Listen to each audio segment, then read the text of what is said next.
News 24 Chittagong studio থেকে আমাদের নিয়মিত আয়োজন চট্টগ্রাম প্রতিদিন অনুষ্ঠানে আপনাদেরকে আমন্ত্রণ জানাচ্ছি আমি শেখ জায়েদ। স্বাধীনতার সুবর্ণ জয়ন্তীতে বাংলাদেশ 50টি বছর পার হয়েছে বাংলাদেশের জন্মের পর। লাখো শহীদের রক্ত, মা বোনের ত্যাগের বিনিময়ে এই বাংলাদেশ এবং মুক্তিযোদ্ধা যারা যুদ্ধে অংশগ্রহণ করেছেন এবং সেই সময় যারা বাংলাদেশের নাগরিক ছিলেন, যারা অত্যাচার নির্যাতন সহ্য করেছেন, কষ্ট সহ্য করেছেন, সবার ত্যাগের প্রতি শ্রদ্ধা জানিয়ে এবং বাংলাদেশের স্থপতি জাতির জনক বঙ্গবন্ধু শেখ মুজিবুর রহমানের আত্মার প্রতি শ্রদ্ধা জানিয়ে এবং তাকে স্মরণ করে আজকের এই আয়োজন শুরু করছি। স্বাধীনতার 50 বছরের বাংলাদেশ, যেহেতু চট্টগ্রাম প্রতিদিন আমাদের আজকের আয়োজন, চট্টগ্রাম প্রতিদিনে আমরা চট্টগ্রাম কতটুকু এগিয়েছে, কতটুকু এগোতে পারত, প্রত্যাশা অনুযায়ী চট্টগ্রাম এগোচ্ছে কিনা, চট্টগ্রামের উন্নয়ন, এই বিষয়গুলো নিয়ে কথা বলবো। স্টুডিওতে আমরা আমন্ত্রণ জানিয়েছি চট্টগ্রাম বিশ্ববিদ্যালয়ের সাবেক উপাচার্য প্রফেসর ডক্টর ইফতেখার উদ্দিন চৌধুরীকে। আপনাকে স্বাগত জানাচ্ছি স্যার। ধন্যবাদ। এই চট্টগ্রামের অনেক উন্নয়ন কাজের সঙ্গেও আপনি যুক্ত ছিলেন, একই সঙ্গে এই চট্টগ্রাম অনুন্নত চট্টগ্রাম আর এখন যে উন্নয়নশীল চট্টগ্রাম অনেক কাজ চলছে সেটিও আপনার চোখের সামনে। আপনার কাছ থেকে বিস্তরভাবে এই যতটুকু সময় পাবো জানার চেষ্টা করবো চট্টগ্রাম আসলে কতটুকু এগিয়েছে, আর কতটুকু এগোতে পারত, যতটুকু এগোয়নি পেছিয়ে থাকার কারণ কি, আর সামনের চট্টগ্রামটা কেমন প্রত্যাশা করেন। ধন্যবাদ। আমি আমার এই স্বল্প পরিসরে বক্তব্য শুরুতেই মুক্তির মহানায়ক জাতির জনক বঙ্গবন্ধু স্মৃতির প্রতি গভীর শ্রদ্ধা নিবেদন করছি। বঙ্গমাতা, বঙ্গবন্ধু পরিবারের সকল শহীদ সদস্যবৃন্দ, জাতীয় চার নেতা সহ মুক্তিযুদ্ধের শহীদ সকল সদস্যবৃন্দ, 2 লাখ জননী জায়া কন্যা জাতির সর্বোচ্চ ত্যাগের বিনিময়ে স্বাধীনতা, সকলকে আমি শ্রদ্ধা করে স্মরণ করছি। আপনি নিশ্চয় জানেন 1972 থেকে যদি আমরা 2021 অর্থাৎ 50 বছরের যে প্রেক্ষাপট বা ক্যানভাসটাকে যদি আমরা একটু পর্যালোচনা করি, জাতীয় পর্যায়ে কী হয়েছে, আমাদের আঞ্চলিক পর্যায়ে কী হয়েছে। দেখুন, জাতীয় পর্যায়ে আমাদের 72 সালের আমাদের অর্থের আকার ছিল মাত্র $0.58 বিলিয়ন। সেটা এখন হয়েছে, অর্থনীতির টোটাল ফিগারটা হচ্ছে $348 বিলিয়ন। আমাদের জাতীয় যে আয় ছিল, মানে মাথাপিছু জাতীয় আয় ছিল $129, এখন হয়েছে যে $2064। আমাদের জিডিপি ছিল তখন 2.75, এখন হয়েছে প্রায় 8.2। আমাদের এই শিক্ষা ছিল 29.8, এখন হয়েছে 72.8 বা 9। আমাদের গড়াই ছিল 47.6, এখন হয়েছে 72.6। আমাদের তখন আমাদের এই যে মাথাপিছু আয় ছিল $129, এখন হচ্ছে $2064। তো প্রত্যেক ক্ষেত্রে, এবং কি আমি বলি শিশু মৃত্যু হার তখন ছিল 1000-এ 160 জন, এখন হচ্ছে 3.73। এবং মাতৃমৃত্যু হার ছিল 1000-এ 15 জন, এখন হচ্ছে 1.73। তাহলে প্রত্যেক ক্ষেত্রে আমাদের যে বিশাল একটি পরিবর্তন এসছে, ইতিবাচক সূচকে পরিবর্তন এসছে, তার সার্বিক কিন্তু বাংলাদেশ ঢাকাকে ঘিরে নয়, পুরো বাংলাদেশকে ঘিরেই এই সূচকগুলো আমরা অর্জন করতে পেরেছি। আমি একটু এই প্রসঙ্গে বলতে চাই, বাংলাদেশ স্বল্পোন্নত থেকে উন্নয়নশীল বিশ্বে পদার্পণ করেছে, মর্যাদা অলরেডি লাভ করেছে। আনুষ্ঠানিক মর্যাদা পাবে 2024 সালের জুলাই মাসে। দেখুন, এই প্রসঙ্গে একটুখানি আমি একটু বলতে চাই, কারণ 2014 সালের এপ্রিলে প্রথমে আইএমএফের যে ওয়ার্ল্ড ইকোনমিক রিভিউ, সেটাই দিয়ে প্রথম তারা বাংলাদেশকে উন্নয়নশীল বিশ্বের পর্যায়ে অন্তর্ভুক্ত করে একটা প্রতিবেদন লিখেছে। 2015 সালের জুলাইতে গিয়ে বাংলাদেশকে নিম্ন আয় থেকে নিম্ন মধ্যম আয়ের দেশে তারা ঘোষণা দিয়েছে। 2018 সালে গিয়ে প্রাথমিক পর্যায়ে বাংলাদেশকে মধ্যম আয়ের দেশ হিসেবে তারা অলরেডি চিহ্নিত করেছে। এবং যে 3টি সূচককে ঘিরে জাতিসংঘ তাদের যে কমিটি ফর ডেভেলপমেন্ট পলিসি, যে কমিটি যেটা ওগুলো মূল্যায়ন করে, এটা প্রতি 3 বছর পর মূল্যায়নটা হয়। তো এই বাংলাদেশ 2018 সাল থেকে, বেসিক্যালি 15 সাল থেকে শুরু হয়েছে, 18 সাল, 21 সাল, অর্থাৎ 6 বছরের মূল্যায়নে 3টি বেসিক ইন্ডিকেটরস থাকে। সেই ইন্ডিকেটর হতে হবে মাথাপিছু জাতীয় আয় একটি, সেটা হচ্ছে মিনিমাম রিকোয়ারমেন্ট হচ্ছে $1230। সেখানে বাংলাদেশ বর্তমানে ওদের হিসেবে 1748 বা বাংলাদেশ সরকারের অর্থনৈতিক ইকোনমিক রিভিউ হিসেবে 2064। দ্বিতীয়টা হচ্ছে আমাদের মানব সম্পদ উন্নয়ন।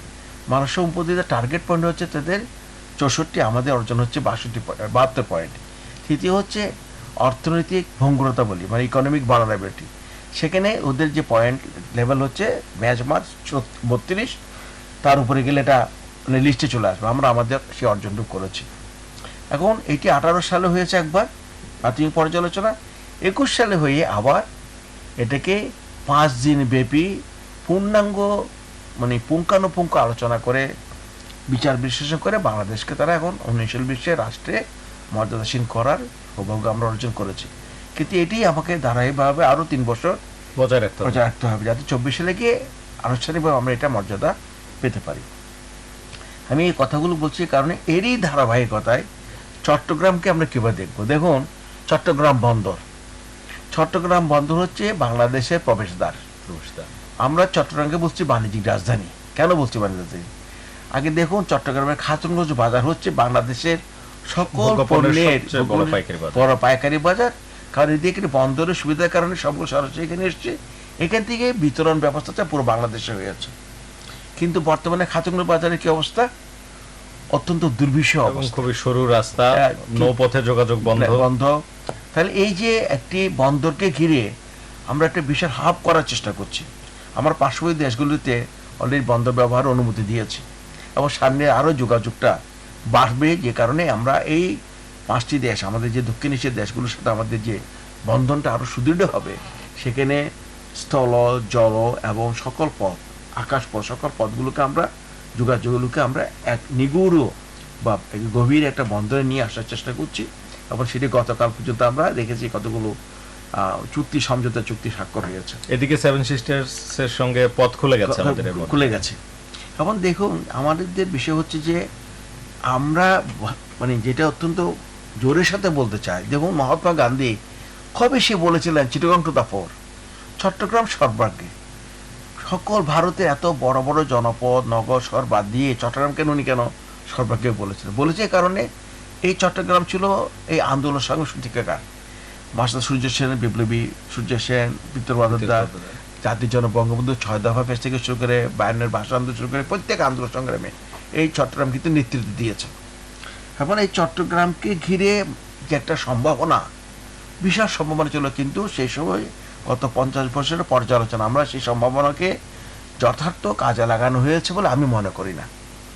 গত 10 বছর আমরা দেখতে পাচ্ছি, মানে প্রধানমন্ত্রী যখন চট্টগ্রাম দায়িত্ব নিয়েছেন, এখন বাণিজ্যিক রাজধানী বলা হচ্ছে, কিন্তু কোনো ব্যাংকের, কোনো প্রতিষ্ঠানের, কোনো এই যে হেড অফিস যেটাকে বলা হয়, সেই হেড অফিস কি চট্টগ্রামে আছে? নেই।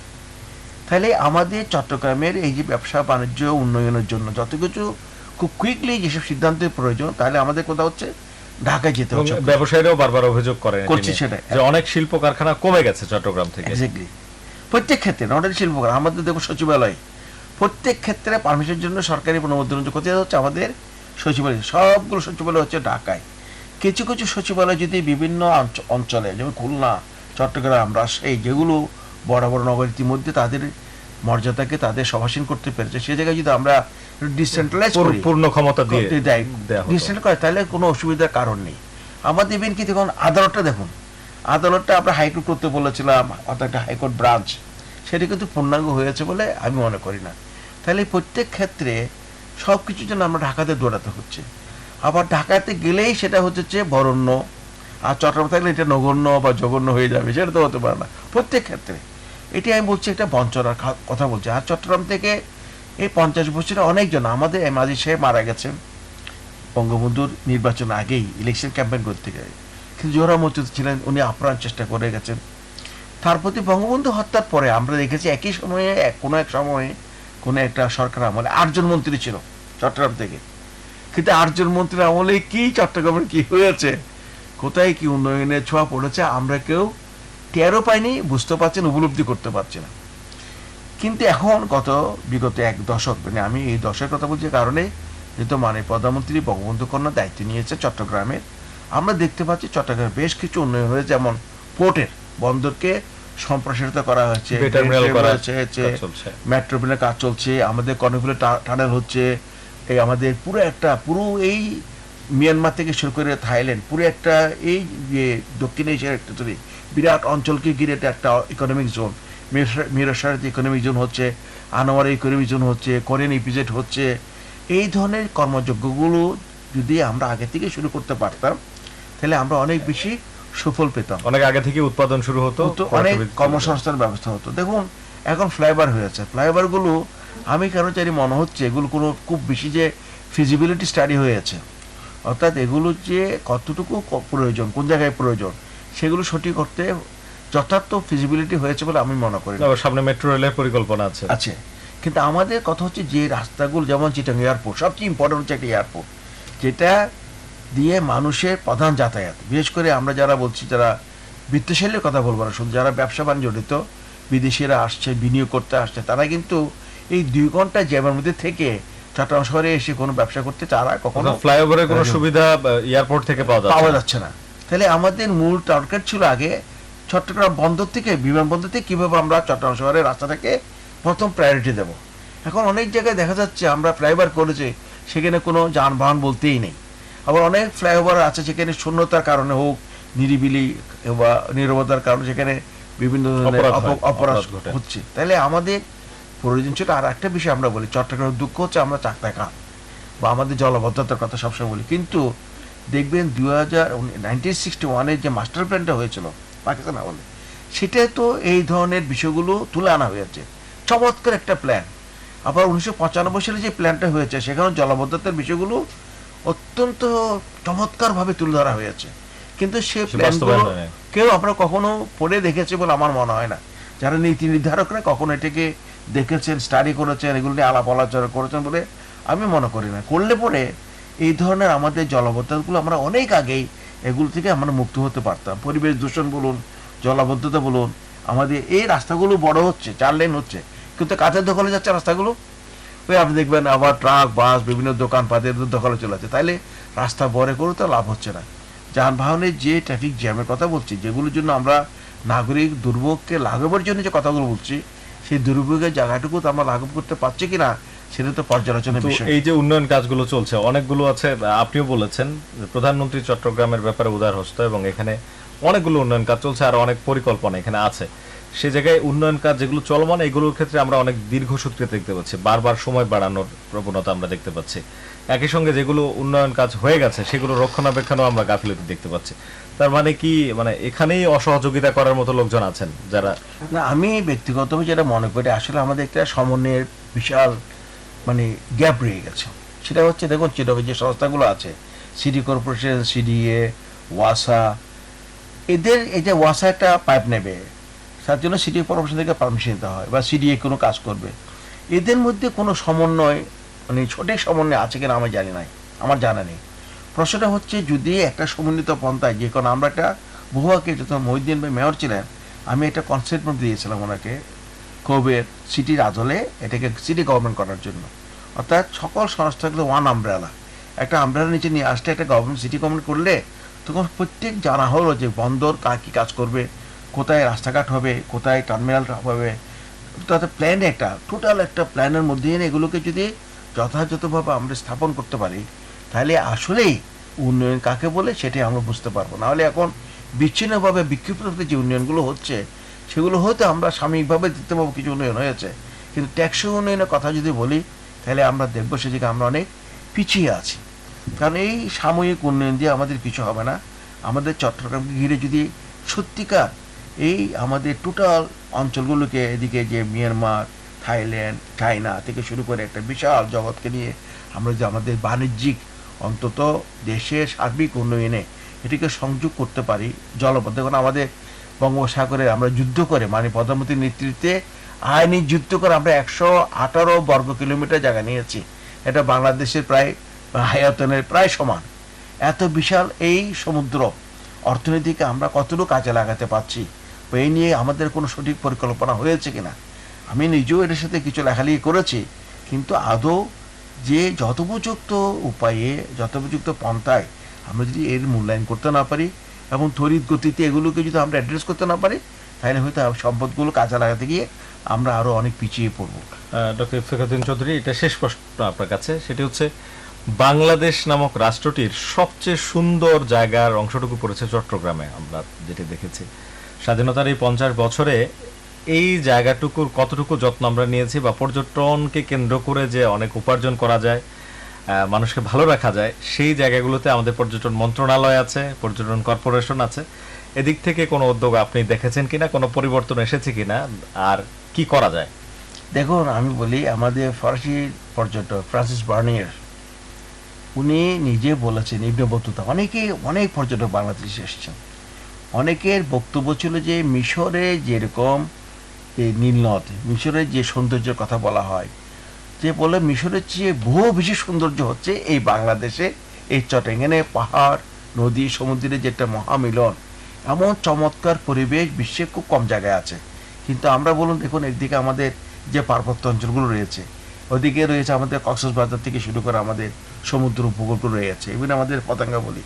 এই সমস্ত কিছু মিলিয়ে যে একটা মাস্টার প্ল্যান করে আমরা যে পর্যটনমুখী করব বা পর্যটকটা আকর্ষণ করব, এবং এর সাথে লজিস্টিক যতগুলো আমাদের ইনফ্রা লজিস্টিক সাপোর্ট দরকার, সেগুলো যদি আমরা এনশিওর করতে পারি, তাহলে চট্টগ্রামকে একটা পর্যটন, টোটাল বৃহত্তর চট্টগ্রামকে একটা বিশাল পর্যটন শিল্প হিসেবে আমরা দাঁড় করাতে কোনো অসুবিধা আছে বলে আমি মনে করি। তার জন্য প্রয়োজন একটা আগ্রহ, সদিচ্ছা এবং একটা টোটাল মাস্টার প্ল্যান, যোগ্য লোকদের দিয়ে এর পরিবর্তন পরিচালনা করা। আচ্ছা, সেক্ষেত্রে আরো বেশ কিছু উন্নয়ন প্রকল্প যেগুলো পরিকল্পনার সামনে রয়েছে চট্টগ্রামকে কেন্দ্র করে, সেগুলো যদি সঠিকভাবে বাস্তবায়ন হয়, আপনার চোখে কেমন চট্টগ্রাম আপনি আমি দেখেন তো এখন? মনে করি প্রধানমন্ত্রী যেভাবে এগুচ্ছেন, আজকে বাংলাদেশকে বিশ্ব পরিমণ্ডলে যে অত্যন্ত উচ্চ মাতৃকতায় নিয়ে গেছেন, এই আমাদের বঙ্গবন্ধুর জন্মশতবার্ষিকী এবং স্বাধীনতা সুবর্ণ জয়ন্তী করে আমরা নতুন আরেকটা মাতৃকতা পেয়েছি বিশ্ব দরবারে। আজকে বিশ্বের বড় বড় নেতারা এক বাক্যে স্বীকার করছেন, বাংলাদেশ একটি বঙ্গবন্ধু যেরকম চিরন্তন, বাংলাদেশের উন্নয়নটাও একটি ওই বঙ্গবন্ধু সোনার বাংলা গড়ার পথে অদম্য অগ্রগতিতে এগিয়ে যাচ্ছে। বলগাহীন ঘোড়া। গলঘান করা, এটাকে আর ধরে রেখে পারা যাবে না। তো এখন আমাদের এই সুযোগটাকে বিশ্ব পরিমণ্ডল, আমাদের যে ইমেজ সংকট ছিল, সেই সংকটটা আমরা কাটিয়ে উঠে আমরা একটা এখন উন্নয়নশীল দেশ নয়, উন্নত বিশ্বের দিকে ধাবিত হওয়ার যে পরিক্রমা আমাদের শুরু হয়েছে, সেই পরিক্রমা মনে করি চট্টগ্রাম একটা বিশাল ভূমিকা রাখতে পারে। এবং টোটাল বাংলাদেশ আগামীতে সোনার বাংলা, যেটা বলছি বঙ্গবন্ধু, সোনার বাংলা প্রতিষ্ঠা করতে মাননীয় প্রধানমন্ত্রীর হাতকে শক্তিশালী করার জন্য আমি সকলের প্রতি বিনয়ের সাথে আবেদন জানাবো। অনেক ধন্যবাদ জানাই আপনাকে আমাদের আজকের আয়োজনে আসার জন্য। ধন্যবাদ। কথা বলছিলাম প্রফেসর ডক্টর ইফতেখার উদ্দিন চৌধুরীর সঙ্গে। স্বাধীনতার 50 বছরে বাংলাদেশ তো এগিয়েছে, সাথে চট্টগ্রাম কতটুকু এগিয়েছে, প্রাপ্তি অপ্রাপ্তি কি রয়েছে, সেই বিষয়গুলো নিয়ে আজকের আয়োজনে এখানে শেষ করছি। আগামীকাল বিকেল 3টায় অন্য কোনো বিষয় আবার দেখা হবে। ভালো থাকবেন সবাই।